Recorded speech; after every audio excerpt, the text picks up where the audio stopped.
Ouais, moi aussi. Ouais. Non, avec ça, dans le vent et tout. Ouais, Film, c'est mieux le film. Ça filme. Ah, ça filme. Oui, mais elle fera une photo. Behind the scenes.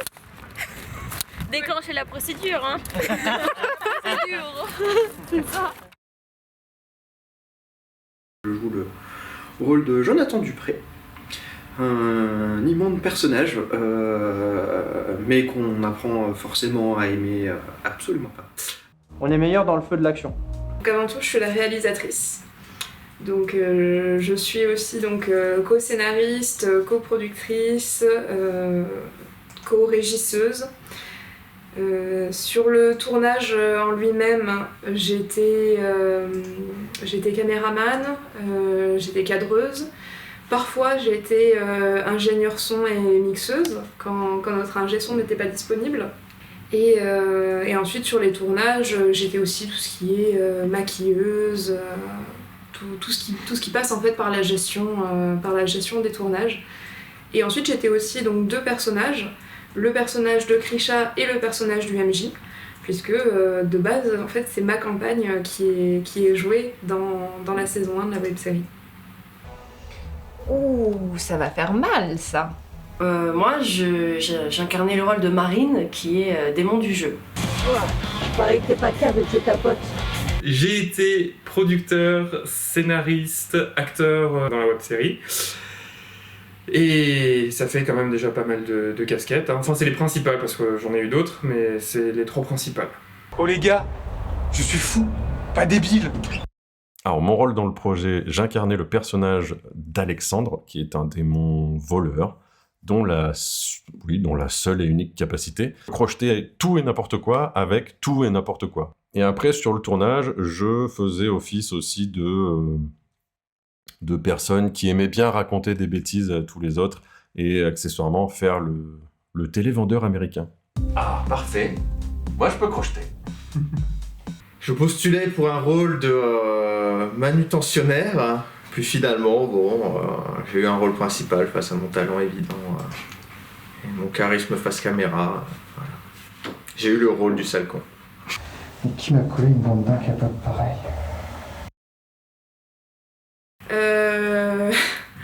L'inconscience. On s'est posé la question de qu'est-ce qu'on allait faire. Et on s'est dit, une web-série, mais vraiment un peu comme le format qu'a Noob, ça peut être intéressant puisque il y avait Fumble Zone qui existait avec ce type de format déjà un petit peu, donc une web-série suisse. Et sinon, il y avait majoritairement de l'actual play. Et donc on s'est lancé, on s'est dit qu'on savait pas si le projet allait voir le jour, donc on s'est lancé là-dedans. Et on a vu grand. On s'est dit, on lésigne pas sur le nombre d'acteurs, ni sur le nombre de scènes, sur le temps que ça prendra. Et vraiment, c'était l'envie en fait de vivre une expérience extraordinaire, parce que pouvoir participer à un tournage audiovisuel et encore plus pouvoir le réaliser de bout en bout, on s'est dit que ça pouvait être une expérience de vie exceptionnelle et qu'on avait envie de vivre ça. Donc on allait essayer d'y mettre toute la bienveillance et toute la bonne volonté possible pour que ça soit une super expérience de vie pour tout le monde. Ça a toujours été en fait un rêve de gosse de pouvoir créer quelque chose en fait, que ça soit un film, voilà, dans ce cas-là une web-série, de pouvoir créer quelque chose dans l'univers, on va dire, du cinéma ou de ce qui s'en rapproche. J'ai fait pendant 20 ans du théâtre et en fait c'était l'occasion d'avoir une expérience différente, mais toujours en étant acteur. C'est pourquoi j'ai été aussi acteur dans la web-série. Le côté scénariste, c'est j'ai toujours aimé écrire des histoires et pouvoir écrire sur cet univers et sur cette campagne que j'ai vécue avec plusieurs des acteurs et d'autres personnes de la web-série ou pas de la web-série. Je faisais beaucoup de théâtre à une époque. Le fait de pouvoir rejouer un rôle, en plus sur le jeu de rôle, donc ce qui permet aussi de faire découvrir le jeu de rôle sous un autre angle, puisque pratiquant le jeu de rôle et travaillant et œuvrant pour le faire découvrir au plus grand nombre, c'était un nouveau moyen, une nouvelle forme de communication sur le jeu de rôle, et ça me plaisait aussi de faire ça. Et comme en plus le sujet c'était INSMV, qui est un jeu de rôle que j'affectionne particulièrement, tout était réuni pour que le projet m'attire. Bon, c'était un projet rôliste, j'aime le jeu de rôle. Il faut savoir que moi j'ai pratiqué le théâtre pendant 10 ans, donc du théâtre classique. J'ai fait beaucoup de représentations, mais tout ce qui était dans le roleplay et filmé comme une série, je n'avais jamais fait. Donc ce qui m'a donné envie de participer à ce tournage, c'est justement parce que c'était une nouvelle expérience et que ça me permettrait d'apprendre de nouvelles choses et de vivre de nouvelles expériences en fait. Ce qui m'a frappé en premier, en fait, c'est le professionnalisme de l'annonce. Alors ça paraît bizarre dit comme ça. En fait, ça faisait très pro. Et vraiment, moi, quand j'ai vu cette annonce, je me suis dit, ah ouais, quand même, le projet a l'air sérieux, ça a l'air quand même solide, et ça a l'air intéressant. Et une fois que j'avais postulé, qu'on m'a expliqué le projet, tout ça et tout, je me suis dit, mais en fait, c'est trop bien. Enfin, bah, ça donnait envie. Ça donnait envie. Déjà un projet sur le jeu de rôle, qui alliait humour avec sur fond de combat entre le bien et le mal et tout. Enfin, moi, j'ai trouvé ça intéressant. Et en fait, ouais, vraiment, déjà, bon, l'histoire et tout m'a plu, mais vraiment, ouais, ce qui m'a donné envie de m'investir en premier lieu, c'est le sérieux, en fait. Pour moi, la journée de tournage commence plusieurs semaines en amont, déjà. Parce que dès que les recrutements ont été validés, dès que les personnes ont été informées de leur recrutement, elles ont reçu leur texte. Donc, elles ont reçu leur date de tournage. Le début, vraiment, de l'organisation de la journée de tournage, ça va être le fait de recontacter les acteurs, les relancer, leur rappeler quelle est la date de tournage, et ensuite, une semaine avant le tournage, leur rappeler la répétition, leur rappeler quels sont les vêtements qu'ils doivent mettre, quels sont les accessoires qu'ils doivent prendre, quels sont les textes qu'ils doivent apprendre. Je précise qu'on me l'a offert, que je n'ai pas mis un centime là-dedans. Et j'allais dire que tu ne l'as jamais porté, c'est ça ? C'est exactement ça. Je pense que la préparation même de la journée de tournage en elle-même, je pense que c'est intéressant à connaître, parce que c'est pas juste on arrive le jour et on claque des doigts, on connaît tout le texte, ou genre on le lit juste avant et on récite. Non, ça ne marche évidemment pas. On faisait des répétitions ensemble sur Discord 2 jours avant le tournage, pour pouvoir avoir déjà une première répétition au moins avec les dialogues, les intonations, les textes, ce qui permettait déjà d'avoir un petit premier pied, on va dire, pour le jour du tournage. La veille du tournage, donc le vendredi soir, c'est tout préparer, s'assurer que la caméra, toutes les batteries de la caméra sont bien chargées, que tout le matériel de tournage est opérationnel, que tous les accessoires sont prêts, que tous les acteurs ont bien compris l'heure, le lieu de rendez-vous, préparer les jerrycans d'eau, donc vraiment toute la partie organisationnelle. On se levait toujours très tôt, en général c'était 6h du matin. Alors déjà, il faut se lever. Pour mettre dans le contexte, moi j'ai la fâcheuse tendance à me coucher tard, même pour les tournages. Donc moi je suis vraiment pas quelqu'un du matin, quoi. Donc déjà, voilà, c'était la première épreuve. Donc on se lève tôt, on fait la croix sur la grasse mat. Après, en fonction du lieu de tournage, il y a toujours l'adaptation de comment on y va, etc. Alors évidemment, ça se prépare en amont, hein, c'est pas en se levant le matin en se disant « Et tiens, qu'est-ce que je vais prendre aujourd'hui comme bus ou autre ?» Et après, c'est les retrouvailles avec l'équipe, qui en général est toujours un moment très intéressant, parce que déjà on se réunit tous, ça nous permet de discuter un peu de comment la journée va se passer, et découvrir les acteurs secondaires également, parce que sur l'ensemble des week-ends, on a rencontré toujours des nouvelles personnes, ça c'était très très bien. Donc on se levait à 6h, on se préparait, on prenait le tram avec tous nos sacs, avec les affaires, les scripts, les caméras, tout ça pour le tournage. Généralement, on se rejoignait à des endroits bien précis, là où avaient lieu les tournages, en fait. Je me souviens d'odeurs de viennoiserie au petit matin. Le jour du tournage, là c'est vraiment de la coordination et là il faut que ça aille très vite. C'est-à-dire que le matin du tournage, c'est on prend les viennoiseries. Pendant qu'on prend les viennoiseries, il y en a certains qui passent au maquillage, donc je les maquille. Les hommes y compris, hein, puisqu'il faut éviter d'avoir le teint qui brille. On va essayer de cacher les boutons, on va essayer de rendre tout ça potable. Pour ressembler un peu moins à des têtes de cul à la caméra. Et donc voilà, ça passe par le maquillage, pendant qu'il y en a un qui se fait maquiller, les autres aident un peu à installer le décor, les objets. Et puis après, on commençait le tournage, généralement vers 9h30. Donc on prépare tout, on prépare la caméra, on choisit vraiment les angles de vue de la caméra au dernier moment. On va choisir également la position de la perche, hein, puisqu'il faut impérativement qu'on ne voit pas la perche, ni son ombre, ni son reflet ou quoi. Bonjour. Et ensuite, on entame la répétition, on essaye une fois, on voit si ça convient par rapport à l'angle de la caméra, on fait les ajustements. Et on se retrouve, on fait des répétitions, on répète notre texte un peu à l'italienne, on a le texte à la main, on le dit sans forcément avoir trop les intonations, sans forcément trop appuyer, essayer de trouver ces marques sur le plateau. C'est tout de suite se mettre dans la peau du personnage, commencer à revoir un peu ses lignes, se repréparer mentalement. C'est toujours beaucoup de préparation finalement, puisqu'après, dès que tout se met en place, la caméra tourne et on est dans le personnage. Et ensuite, une fois que la répétition est faite, que tous les acteurs ont la bonne intonation, le bon placement, on y va, on tourne. Action! On filme la scène. Une fois que la scène est filmée, si elle est bonne, elle est bonne. On en fait une seconde en espérant qu'elle soit bonne et qu'on puisse passer à la prise suivante. Coupé! Sécurité? Tu respirais comme un bœuf, je suis sûre. Sécurité. Tu appelles la sécurité pour nous sortir, mais je te refais, c'est pas de souci, on se casse. Non, c'est la prise de sécurité, c'est-à-dire que la première était bonne, on en fait quand même une au cas où, si au Il y a quelque chose que nous, on n'a pas vu effectivement à ce moment-là. En position initiale. Et sinon, on a des fous rires et on se tape des barres et on reprend et on recommence. Again. Mélanie, reviens! Enregistre le rire, J'ai déjà quelques fois. Si on a besoin d'une porte qui grince.